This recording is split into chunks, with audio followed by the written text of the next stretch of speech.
तभी ऐसा क्या हुआ जब 9 साल के बाद लड़की को याद आया अपना पुराना जन्म, और उसके बाद उसने अपने कातिलों को सजा दिलवाने के लिए क्या क्या किया।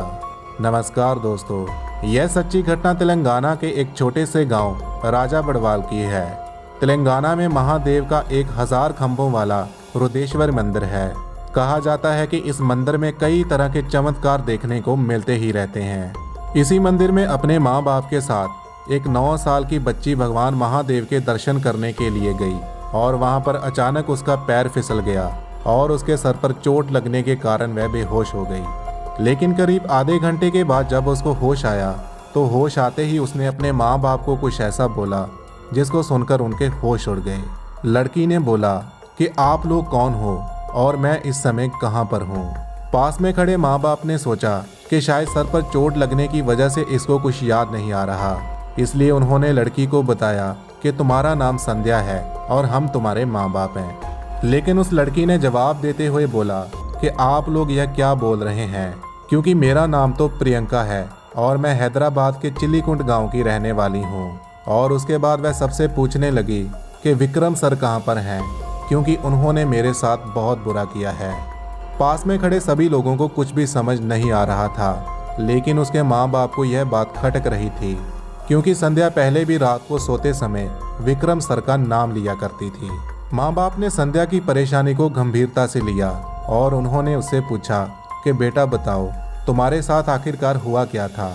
तो संध्या ने बताया कि मेरा नाम लक्ष्मी है और पिछले जन्म में मैं हैदराबाद की एक मल्टीनेशनल कंपनी में नौकरी करती थी। उस समय मेरी उम्र 24 साल की थी और दिखने में मैं काफ़ी खूबसूरत थी। मुझे उस कंपनी में काम करने का बहुत मज़ा आ रहा था, क्योंकि वहाँ पर मुझे अच्छी पुकार मिलती थी।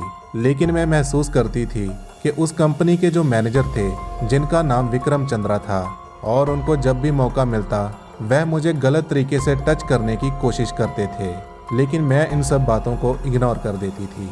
एक दिन विक्रम सर ऑफिस नहीं आए और उन्होंने मुझे फ़ोन किया कि शाम को घर जाने से पहले कल वाली फाइल लेकर मेरे घर आ जाना, क्योंकि आज रात को मेरे घर में कुछ क्लाइंट आएंगे और हमारी मीटिंग है।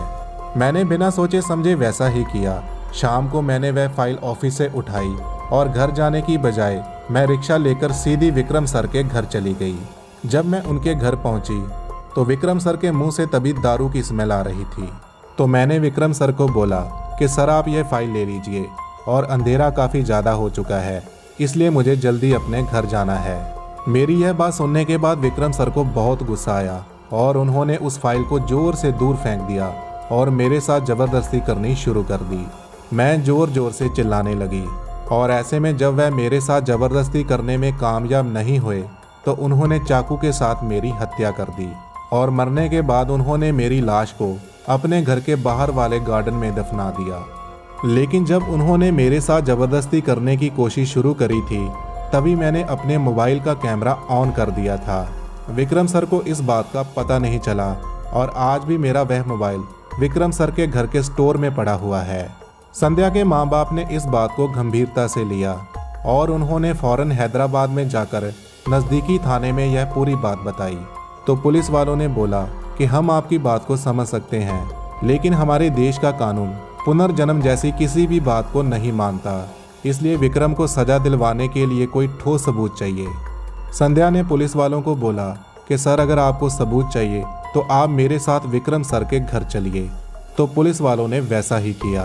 पुलिस कोर्ट वारंट के साथ संध्या को लेकर विक्रम के घर पहुंच गई, और घर जाकर संध्या के कहने पर विक्रम के घर में जो स्टोर था उसकी तलाशी ली गई, और स्टोर की तलाशी लेने पर वहां से एक पुराना मोबाइल मिला जिसके अंदर संध्या की खून की पूरी वीडियो बनी हुई थी। इसके अलावा उस गार्डन की भी खुदाई की गई जहां पर संध्या की लाश को दफनाया गया था। तो गार्डन की खुदाई करने पर संध्या जी की लाश मिली, जो कि पूरी तरह से खराब हो चुकी थी, और उस लाश की शनाख्त करने के बाद यह पता चला कि यह उसी प्रियंका की लाश है जो आज से 9 साल पहले एक मल्टीनेशनल कंपनी में नौकरी करती थी और एक दिन अचानक से कहीं गायब हो गई थी। विक्रम को फांसी की सजा दिलवाने के लिए अभी पुलिस के पास ठोस सबूत आ चुके थे, और अदालत के द्वारा भी विक्रम को फांसी की सजा सुनाई गई। दोस्तों, अगर आपको यह सच्ची घटना अच्छी लगी हो तो इस वीडियो को एक लाइक कर दीजिए। हर हर महादेव।